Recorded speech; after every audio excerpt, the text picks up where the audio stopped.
저는 사회를 맡은 지주형이고요.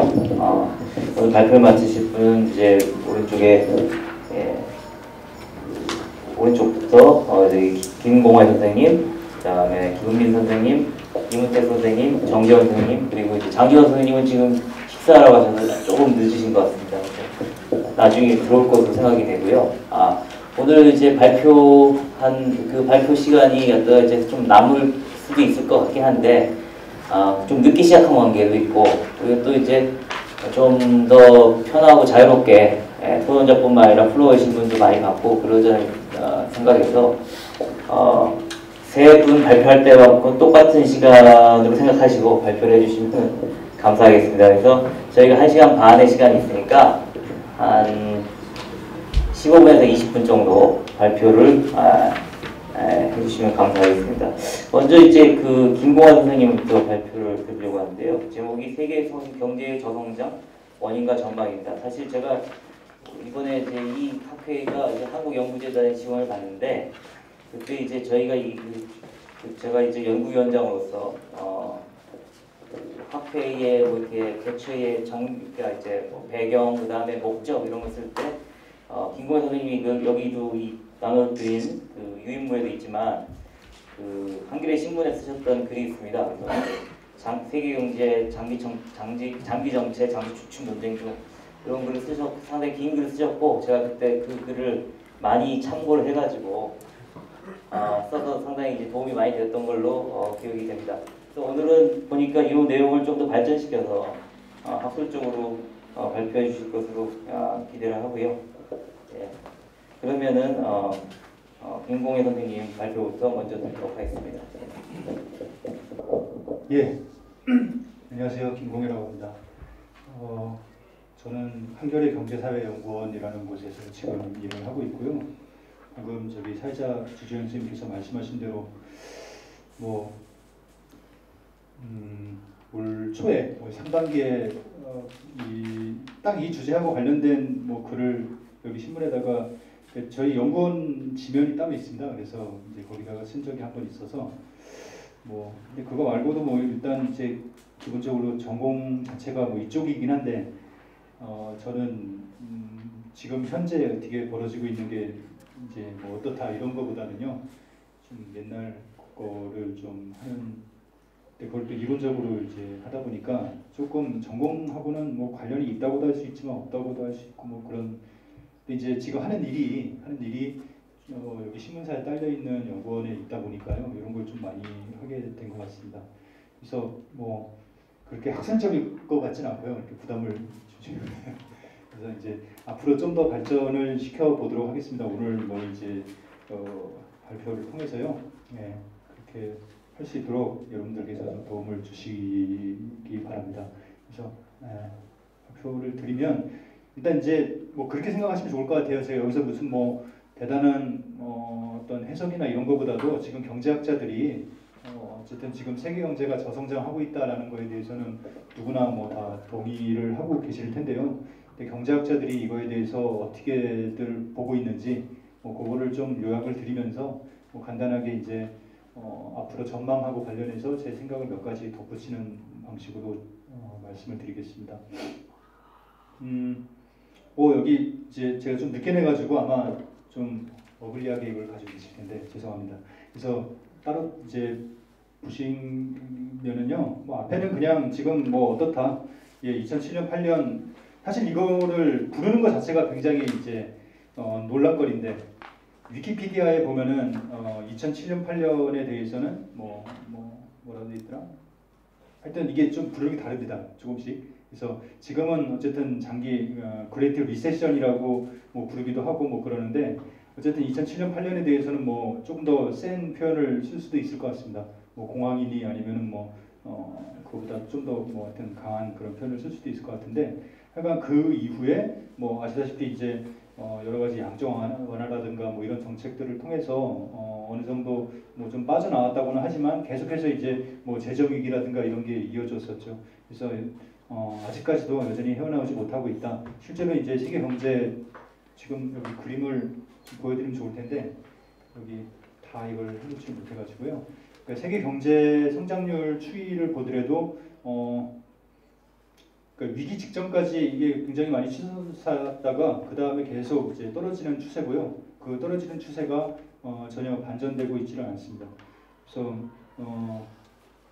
그 밑에 제가 그 IMF, 그러니까 이제 세계 경제 성장률을 전망하고 또 거기에 대한 또 공식적인 이제 수치를 내놓는 대표적인 기관이 IMF인데, 이 국제통화기금의 성장률 전망치를 한번 최근에 2010년은 좀 특수한 해죠. 2010년은 예, 그러니까 아무래도 그 이전 연도에 여러 가지 자료에 기반해서 이걸 하다 보니까 실제치보다 전망치가 좀 낮았는데요. 그런 건 좀 예외라고 하고, 그 이후에 계속 보시면 2011년은 거의 이제 실제치하고 비슷하게 전망을 했는데, 이게 이제 전망이요. 보면은 여기 써놨듯이 이제 전년도 1월부터 대충 그 공식적인 전망이 들어간다고 하면, 사실 그 전부터 들어가긴 하는데 그거는 뭐 별로 의미가 없다고 이제 생각을 해서, 그래서 전년도 1월부터 이렇게 쭉 나오는 거, 작년 10월까지.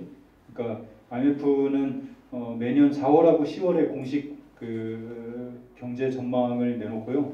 4월하고 10월에 내놓고 그거를 각각 7월하고 1월에 이제 수정을 합니다. 그래서 그 전망치들을 이렇게 쭉 일목요연하게 정리를 한 건데요. 보시다시피 전망치가 계속해서 떨어지죠. 떨어지는데 이제 물론 실제치하고 맨 마지막 최종 전망치하고는 거의 비슷하게 뭐 나오긴 하는데, 이 떨어진다는 것 자체가 어떻게 보면은 지금 세계 경제가 굉장히 위기 상황에 있다라는 걸 보여준다는 거죠.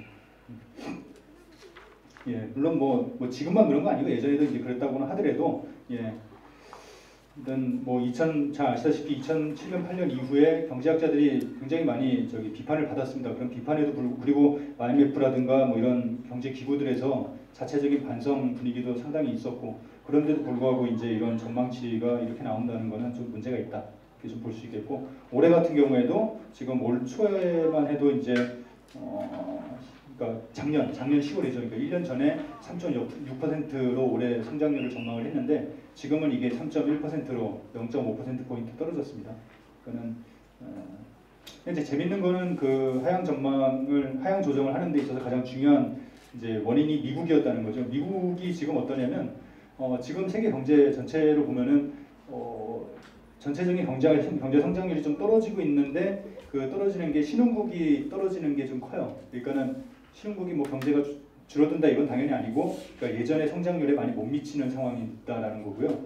근데 이제 최근 한 2013년 정도 이후에는 그 선진국이 성장률이 좀 올라가거든요. 그러니까 상승세에 있는데 이제 그 상승세를 주도한 게 미국이라는 거죠. 사실은 뭐 이제 다른 뭐 유럽이라든가 일본 같은 데는 그렇게 지금 잘 안 되고 있다는 거 여러분들 아실 거고요.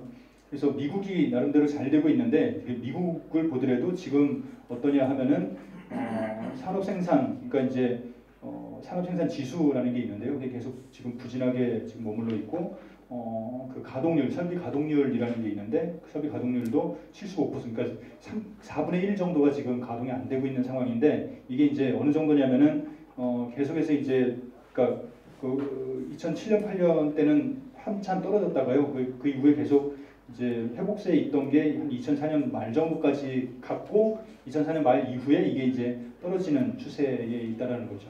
그나마 이게 이제 미국이 지금 선진국들의 이 회복세를 갖다가 이끌고 있는데도 그렇다는 거고, 그 결과 이제 작년 말에 미국에서 이제 금리를 올렸죠. 실제로 한번 올렸지만, 이게 이제 올해 계속 그러면 두 번째 금리를 언제 올릴 거냐라는 게 지금 계속 그 시기가 미뤄지고 있습니다. 그래서 선진 경제권의 성장을 이끌고 있는 미국이 이 정도고, 유럽이나 다른 일본 뭐 이런 데는 이제 훨씬 더 안 좋다. 그렇다 보니까 이제 선진 경제권에서 사실은 물건을 사줘야 이제 이 세계 공장이라고 할 만한 뭐 중국이라든가 이런 데서도 이제 계속해서 생산을 할 텐데, 이제 그 생산을 못 하게 되고, 그걸 못 하니까 그 원자재 생산하는 쪽에서도 계속해서 이제 경제가 좀 안 좋은 상황. 그래서 근데 이제 그렇게 안 좋은 게 결국은 뭐 어떻게 보면 완전히 주객이 전도돼가지고 신흥국발 경제 위기 내지는 뭐 중국발 경제 위기 이런 이야기까지 계속 뭐 올 초부터 나왔다는 거, 중국 증시 뭐 폭락하고 했던 거 다 기억하실 겁니다. 예, 그런 게 있었고요. 하여튼 이런 상황을 뭐 어떻게 이제 해석을 할 거냐. 기본적으로 뭐 이제 뉴 노멀 이런 용어들이 있었는데, 뉴노멀은 그냥 이거를 뭐 일컫는 그냥 묘사하는 거고요, 그죠? 그러니까 이제 성장률이 떨어지고 그다음에 물가 성장률도 떨어지고, 그러니까 인플레이션도 떨어지고, 그다음에 그 저기 기준금리도 지금 거의 전 선진국들에서는 거의 0% 안팎이라고 볼 수 있죠. 그래서 이런 게 지금 뭐 다 낮다, 이런 게 이제 뉴노멀이다 이렇게 그냥 부르는 거고요. 그래서 이거를 해석하는 이제 몇 가지 입장들이 있는데 그거를 좀 말씀드리면, 일단 여기 글에서는 제가 이제 장기 정체론이라는 게 요즘에 많이 나와가지고요. 그걸 좀 소개를 드렸습니다. 그 장기 정체론은 사실은 저기 그 1930년대 처음 나온 건데요. 그 로렌스 서머스라는 지금 하버드대 교수인데, 이분이 클린턴 행정부하고 나중에 뭐 하여튼 이 오바마 행정부에서도 그 중요한 직책을 했던 사람이고요. 그러니까 이분을 중심으로 해서 여러 경제학자들이 이제 힘을 보태고 있는 그런 논의인데요. 이게 1930년대 알빈 한센이라는 미국 경제학자, 그러니까 미국 경제학자 중에서도 가장 처음으로 이제 케인즈주의로 이렇게 전향을 한 학자에 속하는 사람입니다. 그러니까 이 사람이 이제 대불황 시기에, 그러니까 1930년대 미국 경제를 설명하기 위해서 뭐 이런 개념을 채용을 했다, 이렇게 이제 이들 이야기를 하고요. 그 이후에 사실 저도 뭐 그렇게 그러니까 낯익은 개념은 아니었는데 이런저런 문헌들을, 그러니까 이 개념을 알고 이런저런 문헌들을 다시 보니까 사실 또 많이 쓰였더라고요. 여기저기서 우리나라에서도 뭐 예전, 그러니까 좀 선배님들께서 많이 이제 쓰셨고 그렇던데, 그래서 이런 이야기가 나오는 이유가 이제 뭐 여러 가지를 볼 수 있겠지만, 거기 두 번째 페이지에 그 가운데 그림으로 이렇게 좀 요약을 해놨습니다. 이거는 뭐 이제 여러 측면이 있겠는데, 그 침체에 이거는 뭐 거기 이제 뭐 설명을 해놨듯이, 그러니까 1960년부터 2016년까지 여기 1분기가 아니라 2분기까지입니다. 이거 제가 자료 업데이트를 했는데 안 나왔네요. 그래서 2016년 1분기까지 그 미국의 민간 투자의 증가율, 민간 투자 수준을 갖다가 이제 실질 투자입니다. 예, 이렇게 해놓은 건데요. 그러니까 경기 순환을 하는데, 경기 순환에 뭐 이런 주기가 있잖아요. 거기서 경기 후퇴가 시작되는 시점을 기준으로 이제 그 한 번의 순환을 하는 동안에 이 투자가 어떻게 변동했는지 이걸 보는 건데, 당연히 이제 경기 후퇴가 시작을 했으니까 시작한 다음에 좀 줄다가 그 다음에 다시 회복돼가지고 이게 다시 이제 기존의 수준을 갖다 능가하는 뭐 이런 방식으로 갈 텐데, 예를 들면 여기 이제 가장 두드러지는 게 1990년부터 2001년까지 굉장히 이제 긴 순환인데요. 이 순환을 보시면 뭐 그렇죠. 처음에 한 여기 이제 가로축은 시작부터의 시간입니다. 그러니까는 저기 하나의 둥금이 1년을 가리키고요. 그래서 한 1년, 2년 정도까지는 이제 조금 이제 침체를 하다가 그 이후에 이제 경기 후퇴 시작 시점의 수준을 회복하고 그 다음에 계속 이렇게 성장을 하는, 그래서 뭐 이때 이제 뭐 신경제니 뭐니 이런 이야기가 나왔던 거고요. 어쨌든 이제 그런 식으로 다른 해에 다른 그 경기 순환에는 그렇게 이제 경기가 회복돼 갔는데, 이번 경기 순환 같은 경우에는 2007년부터 지금까지 이렇게 쭉 보시면은 이거에서는 한 6년 정도 지날 때까지 말하자면 경기 후퇴 시작 시점에 그 수준이 회복이 안 된 거죠. 회복이 안 됐고, 뭐 지금은 이제 그거를 넘어서긴 했지만 그 이후에 이제 뭐 치고 올라가는 그런 게 전혀 안 보이고, 오히려 지금 올 들어와가지고 다시 떨어지고 있는 그런 모습도 보이고 있습니다. 그래서 이런 걸 이제 가리켜서 뭐 여기 이제 장기 정체 이렇게 이야기를 하는 거고, 다른 이제 경기 순환하고 비교했을 때 그 특징이 두드러지게 나타나는 것 같습니다. 근데 이제 이 장기 정체라는 거는요, 기본적으로 정체 원인을, 경제가 정체를 하고 있는데 수요 측에서 찾는 거예요. 그러니까는 여기 왜 29년도에 주식시장이 붕괴한 다음에 이게 계속해서 미국이 뭐 안 좋으냐? 사실 이제 요즘에는 그 대공황을 설명하는 여러 이론들이 있고, 그래서 이제 뭐 통화 당국이 뭘 잘못했다라든가 이런 여러 가지 이제 설명들이 있는데, 이때는 뭐 아직 그런 게 없었고 그런 시대적인 배경도 있기는 하지만, 어쨌든 그걸 설명하는 방식이 바로 이런 수요의 부족, 그러니까 인구 증가가 둔화되고 기술 정체가 뭐 이제 되고 뭐 그러면서 총수요라는 건 이제 소비뿐만 아니라 투자까지 포함하는 개념이죠. 그래서 이런 거가 이제 부족해지고, 그래서 결국은 이걸 갖다가 이제 끝장을 냈던 게 뭐 이제 2차 대전 뭐 이런 거라고 볼 수 있겠죠. 그래서 어쨌든 뭐 이런 거가 사태가 이런 식으로 전개되면서 뭐 자연스럽게 기각이 됐지만 사실은 이후에도 뭐 계속 다양한 방식으로 소환이 되고는 했습니다. 뭐 당연히 이제 문제의 원인을 수요 측에서 찾기 때문에 그 해법도 유효수요 진작이라는 결국은 전통적인 케인즈적인 방식을 따르게 됩니다. 장기 정체론을 따르는 이제 학자들은요. 그래서 뭐 기업의 투자를 좀 더 진작시키기 위해서 뭐 여러 가지 이제 이를테면 완화적 통화 정책을 편다든가 뭐 이런 거를 할 수도 있는데 뭐 이런 것도 이제 좀 긍정적으로 우리가 평가를 할 수 있겠죠. 이쪽에 있는 사람들 입장에서는. 근데 이제 이자율이 아무리 떨어진 게 이자율이 거의 뭐 제로가 됐는데도 이게 안 되면은 그걸 더 어떻게든지 하여튼 좀 해볼 수 있는 방법을 좀 찾아야 된다. 뭐 이런 식의 이제 하여튼 그 총수요 이것이 이제 최근에는 뭐 임금을 올려줘야 된다라든가 뭐 이런 여러 가지 논의들하고도 연결이 되고 있는 것 같습니다.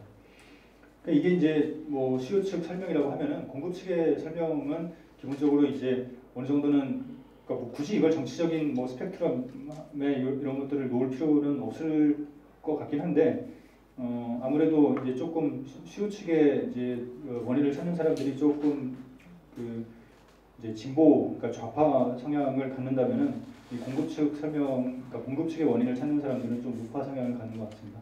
어쨌든 장기 정체론하고 반대편에서 그러니까는 이 수요 측보다는 공급 측에서 찾는 입장들도 있는데 예를 들면 뭐 벤 버냉키라든가 이런 분들 아니면은 여기 몇 명 이름을 여기 거론을 해놨습니다. 뭐 니콜라스 크라프트라든가 뭐 로버트 고든이라든가 하여튼 뭐 이런 분들이 있는데 조엘 모케어 뭐 이런 분들이 주로 이제 뭐 예컨대 신문으로 치면 뉴욕 타임즈보다는 뭐 워싱턴 포스트, 월스트리트 저널 뭐 이런 데다가 이제 이런 내용들을 많이 밝힌다든가 뭐 그런 성향이 있겠죠. 그래서 뭐 이제 잠재 현금률이 이렇게 둔화되고 있는데 이게 이제 금융기 여파로 기술 혁신 생산성을 높이는 각종 여러 가지 투자들이 주춤하고 있기 때문이다 이렇게 이야기를 하고 있습니다. 뭐 그러니까 이제 투자라는 게 또 어떤 면에서는 이게 유효수요 뭐 이런 거기도 하니까 수요 측 설명이라고도 할 수 있는데 하여튼 뭐 다양한 측면들이 있는 거니까요. 뭐 그런 걸 좀 강조점이 다르다 이렇게 이제 좀 보시면 될 것 같고요. 하여튼 그 생산성이 떨어지고 그래서 이제 노동력을 갖다가 좀 더 효율적으로 뭔가를 해야 되고 이런 이제 대충 설명들이 되게 이제 여기에 들어간다. 근데 이제 작년 올 초 지금 정확히 시기를 제가 특정을 못하는데 아마 올 초였던 것 같네요. 그 로버트 고든이라는 사람이 굉장히 두꺼운 책을 하나 냈습니다. 미국의 성장이라는 책을 하나 냈는데 그러면서 거기에서 이 사람이 이제 밝힌 게 미국의 그 성장이 지금 둔화되고 있는 게 네 가지 역풍 때문이다. 뭐 이런 식으로 이제 설명했어요. 네 가지 역풍이라는 건 인구가 노령화되고 그다음에 이제 교육 수준이 좀 떨어지고 있고 미국 아무래도 전 세계적으로 봤을 때 교육 수준이 굉장히 이제 높은 수준에 속하는데요. 그러니까 뭐 이게 이제 뭐 이쪽 연구하시는 분들은 잘 아시겠지만 이제 그러니까 이쪽을 전문적으로 보지 않으시는 분들은 이걸 의아해할 수 있습니다. 우리나라는 그렇게 높진 않죠. 왜냐면은 우리나라 높아진 거는 최근 일이고요. 그래서 전체적으로 노동력 전체를 놓고 보면은 미국이 더 높은 걸로 나올 겁니다. 그래서 소득 불평등이 심화되거나 뭐 정부 부채가 누중된다 이런 여러 가지 이제 사정 때문에 이게 지금 경제가 지금 뭐 둔화되고 있다라고 이야기를 하는 거고요.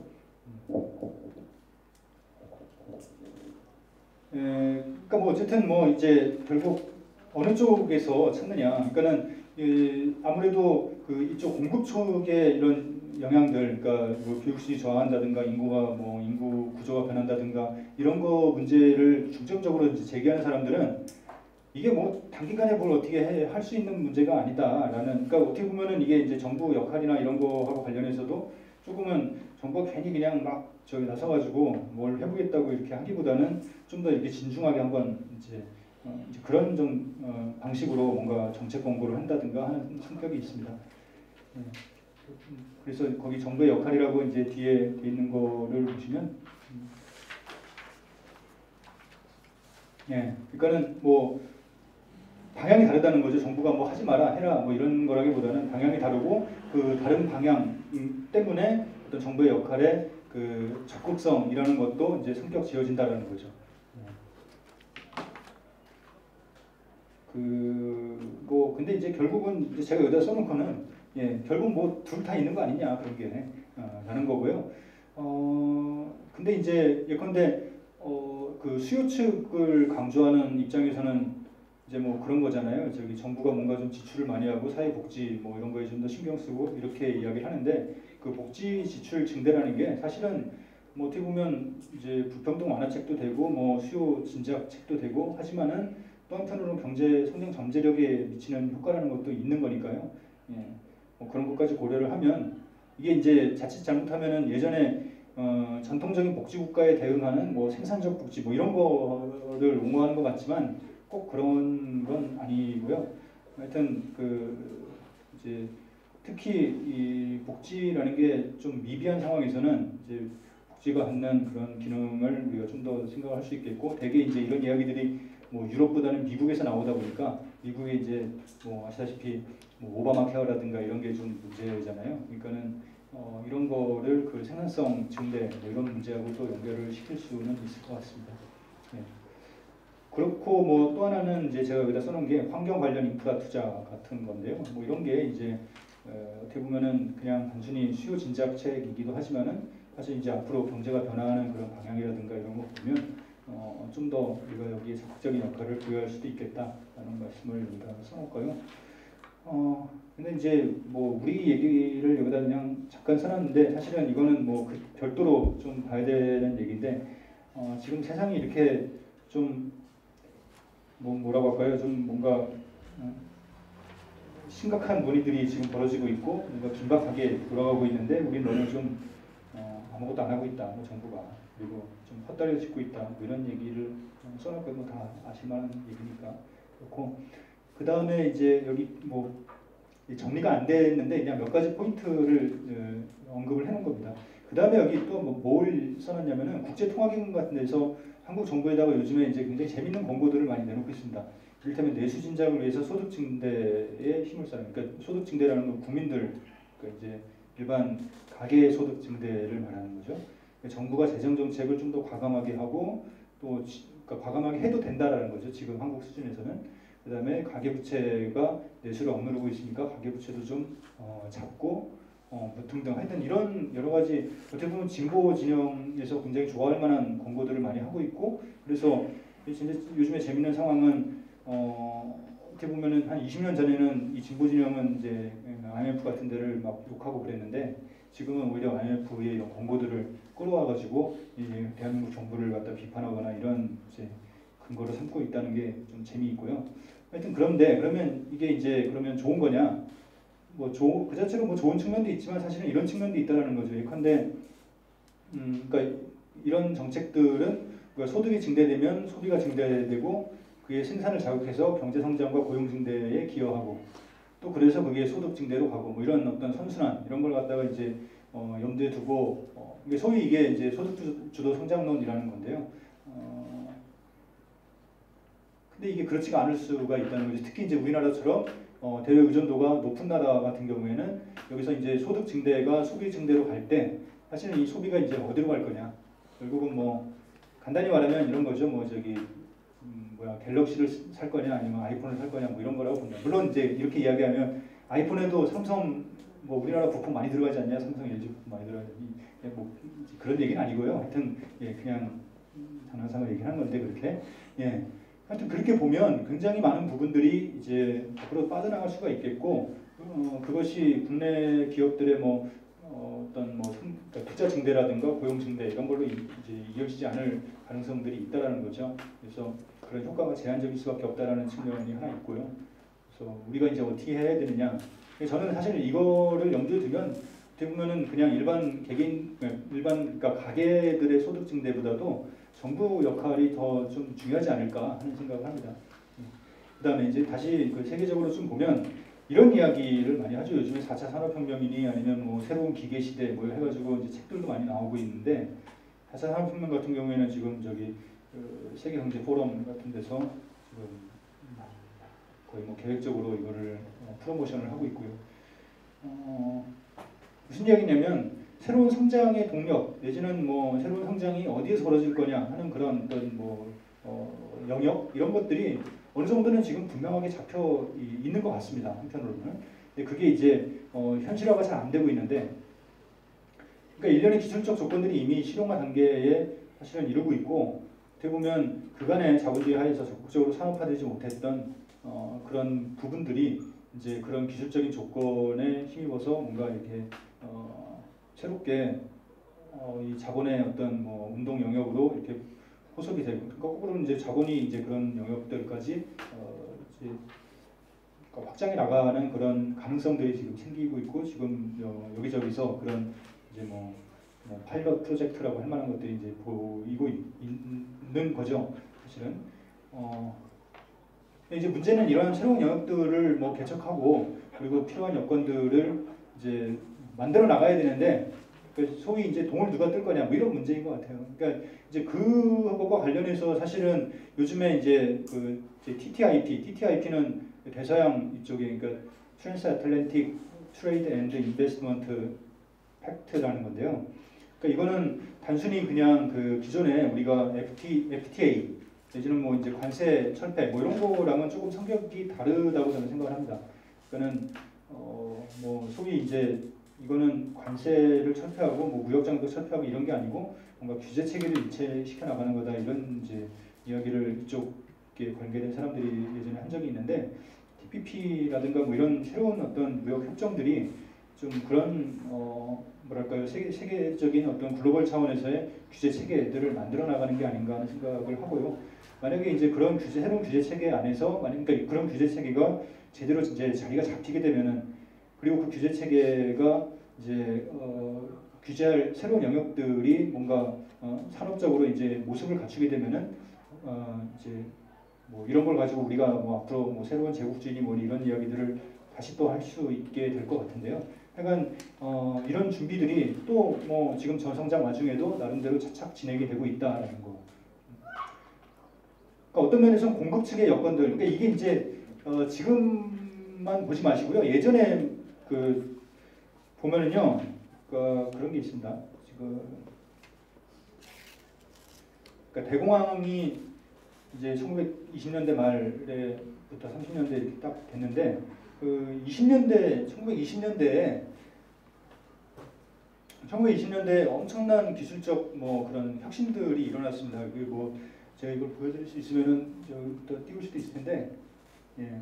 하여튼 그런 것들을 뭐 이를테면 자동차에 뭐 라디오를 이렇게 뭐 한다든가, 아니면 뭐 크레딧 카드라든가, 예. 하여튼 뭐 이런 것들이 새롭게 이제 됐었고, 그것이 새롭게 발명이 된 게 뭐랄까요, 이제 산업적으로 뭔가 이렇게 스파크가 튀는 거는 조금 이제 시간이 걸리는 거라고 한다면, 이제 어떤 면에서는 그 공급 측의 어떤 그 분위기들은 좀 무르익었다고 할 수 있지 않을까 하는 생각이 되고요. 근데 이제 문제는 수요 측의 사정들이 별로 안 좋다라는 건데, 예.